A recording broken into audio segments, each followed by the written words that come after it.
What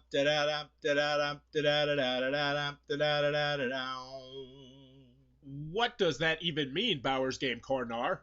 Ahoy there, YouTube! Back again today for another game review, another special Kickstarter review, and today I'm very excited to check out Apotheca, the Secret Potion Society from Knapsack Games. This is for 1 to 4 players. It'll take about 30 minutes to play, and it's for ages 14 and up, even though I have a feeling that's probably going to change.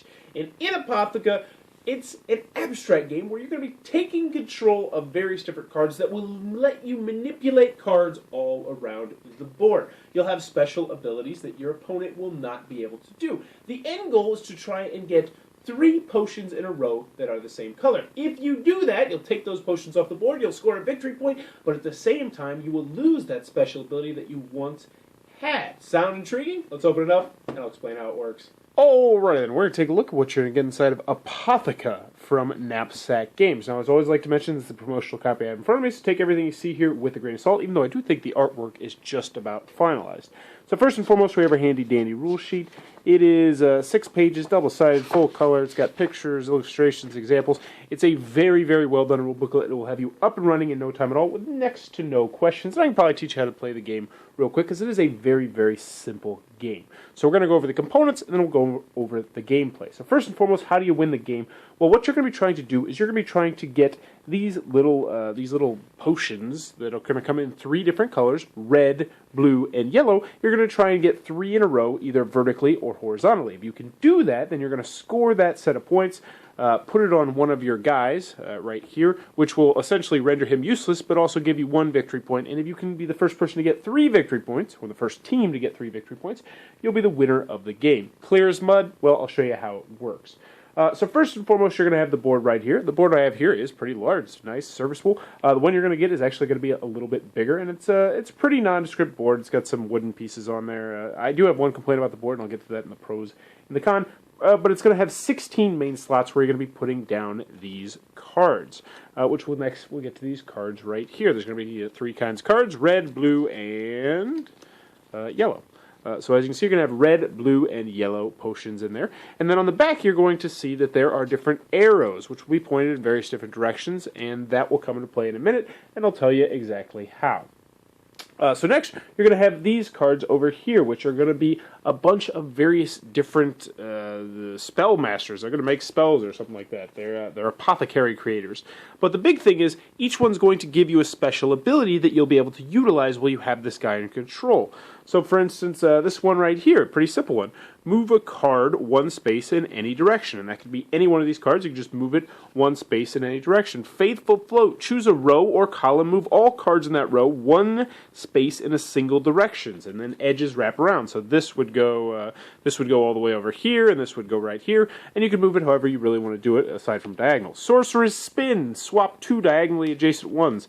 There's this one. This is one of my favorite ones. The Lucky Leap. Move a card exactly 2 or 3 spaces in one direction. It may move through cards. But there's going to be tons, well, not tons, but there's probably about 10, 15 of these different cards, at least in the version I have, that you're going to be able to utilize. And they're going to give you a special way to move your cards. Why that's important is because, as I mentioned, you're going to be trying to get 3 cards in a row. So when you first start off the game, you are going to start with one of these cards just randomly. So you would put that in front of you to symbolize that you have that card, which will allow you to manipulate various different things on the board. So those are going to be those cards over here. As you can see, we kind of have a market set up right here, and that is actually a market, and I'll show you how it works in a second. So next you're going to get these little gems. They're going to come in blue, red, and yellow, as you probably guessed. And whenever you reveal one of these cards, you're going to collect that color of gem. So for instance, if we decide to use one of our 2 actions on a turn to flip that over, then we would have a red gem we could put in front of us, which would potentially allow us to buy one of these, well, this card right here on the trade row, the red one.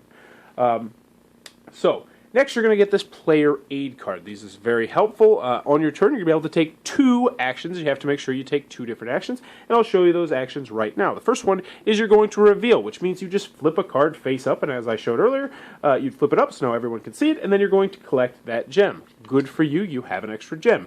Next is going to be the restock phase. Now, the restock phase means that you are going to, only if there are less than 3 cards that you can't see. So for instance, right now there's 1, 2, 3 cards with the money, the bag symbol up, which means you could not do the restock phase. However, let's pretend that this was like this. How the restock phase is, I'd say, all right, I'm going to restock, and I would count. So I'd say there's 1 card right here that we can't see. So I would draw a card, look at what it is, so only I know that this is going to be a red card, and then I would play it down wherever I choose to play it down. Now, another important thing to mention is that I'm going to point the arrow so the arrow is towards me, so I know that I know what that card is.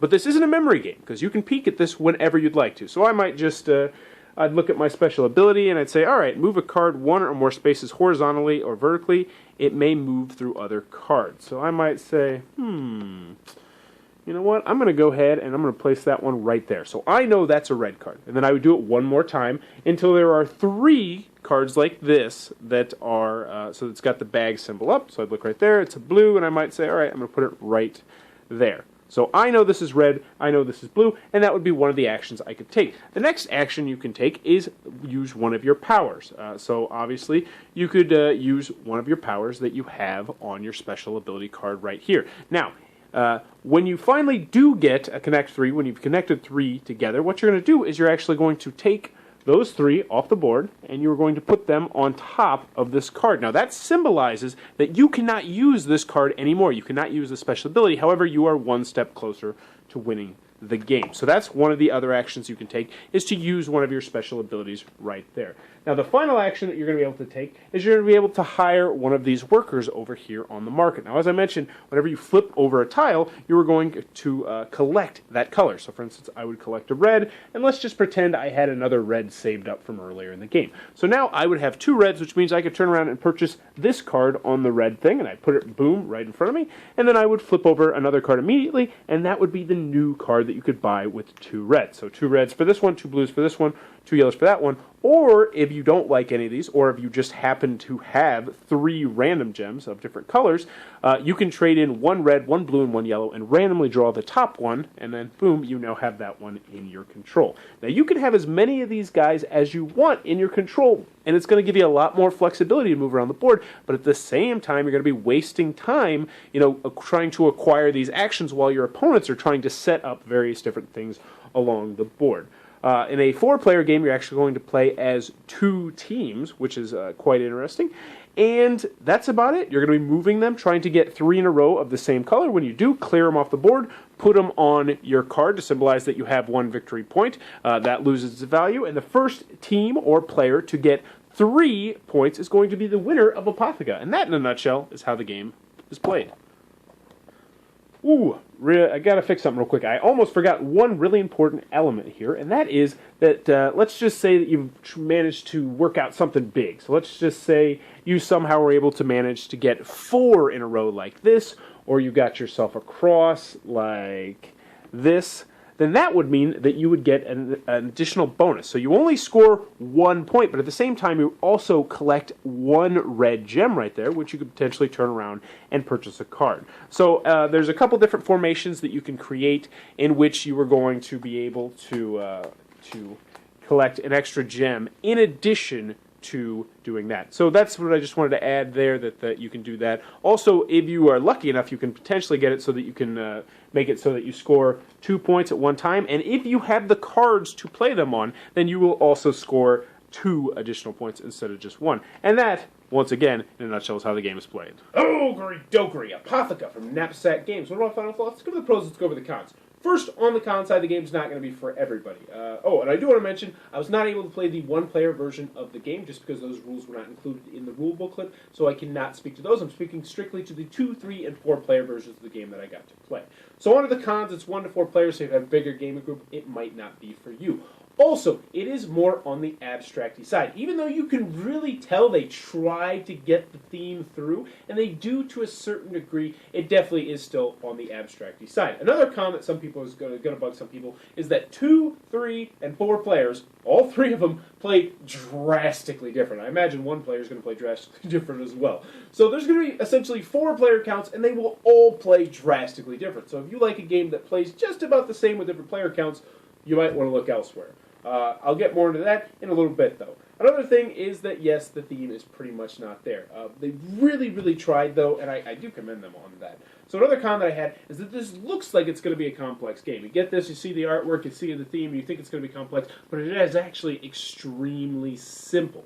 So if you're looking for more of a deeper, heavier game, this one might not be for you. The last con that I have on this game is that I just wish there was a couple more cards, a couple more of the apothecarists, the guys that give you the special abilities, because there's some really cool special abilities in there, and I just wish they would have went crazy with some more. Hopefully that's a Kickstarter stretch goal, or hopefully expansion or something in the future, or there's just going to be more, because while I did not go through all of them in a game, and it would be really, really difficult to go through all the cards in a game, I just wish there was a little bit more. That being said, though, there is still plenty of variety in this game. So, moving on to the pros, I was very pleasantly surprised with Apotheca. I'm not the biggest fan of abstract games, and I really like this game a lot. So as I mentioned, it plays very different at all player counts, and I actually really like that. So with 2 players, it's going to be a very tight, methodical, you trying to outsmart your opponent and set things up and then put them into place and do this and do that. And that's going to be the 2-player game. 3-player game is Wild West. You never know what the board is going to look like from turn to turn. Things are going to change drastically. Somebody will clear the board and get 3 in a row or 4 in a row, and all of a sudden your best laid plans are just in the air. And it's just you have to adjust constantly on the fly. And I like games that make you adjust on the fly. And then the 4-player version. The first time I played it, I didn't think I was going to like it. And the main reason I didn't think I was going to like it is because there's not too much communication between your between your teammate and you. Now, in the rule booklet, it says that you can make up how much exactly you were going to divulge to your team. Now, we said nothing when we played it. I think that's a good, fun way to do it. The interesting thing about this is, as I mentioned, that it's not a memory game. So you can go ahead and peek at your cards. But the thing is, in a team game, your teammate cannot peek at the card that you played. So, like, they're trying to figure out not only what your opponents are doing, but also trying to figure out what you are doing. And if, like, you played that card down so that potentially they could move their special ability with it, or flip it over, or do this, or do that, and I like that aspect an awful lot. I'm not normally one to mention artwork too much, but I really enjoyed the artwork in this game. The artwork, from top to bottom, is absolutely top-notch. One more thing I do want to mention on the cons that I did not mention before is that the board, while it does look nice, I wish it was just a little bit more bright, because sometimes you'll be like, oh, crud, I didn't realize there was a card there, because the cards and then the board actually blend in really, really well together. It's a bit of a nitpick, not a huge deal, but something I did want to mention. Back onto the pros, though, really enjoyed the artwork. Components are nice, and this is just in the prototype version, so they're going to be even nicer when they get to you. The board's going to be a little bit bigger. And I'm excited to try the 1-player version of the game. Oh, last big pro on this is it's extremely simple to learn and to teach. You have 2 actions on a turn. There's only 4 actions you can take. The reference card in front of you is really, really simple to use. This is a game that you can have set up and taught in about 5 minutes, and that is always a good thing. So, Apotheca. What are my final thoughts? This is a really great game. I highly recommend this game when it comes on to Kickstarter for 2, 3, or 4 players. It is a blast. Either way you decide to do that. Simple to learn, simple to teach. One you should definitely put on your radar. That is Apotheca from Knapsack Game, coming to a Kickstarter near you very, very soon. I'll be sure to post the Kickstarter link below. And in the comments below, let me know, is this a theme that interests you? I noticed that this is a theme in a lot of games, Alchemist and some other games, where you're making potions and spells. So is that a theme that turns you on? Well, that's not the right expression. Is that a theme that you enjoy? Me personally, I don't like the theme that much. I'd rather play a game where you're like the apothecist trying to do stuff with your spells. Like I don't know what the heck I'm talking about. The theme itself, I can take it or leave it. But let me know in the comments below, is this a theme that interests you? And as always, if you enjoyed this content, please be sure to click on the subscribe button down below. And thanks for your time, YouTube. That was the review for Apotheca. For more reviews and previews, check back at Bauer's Game Corner.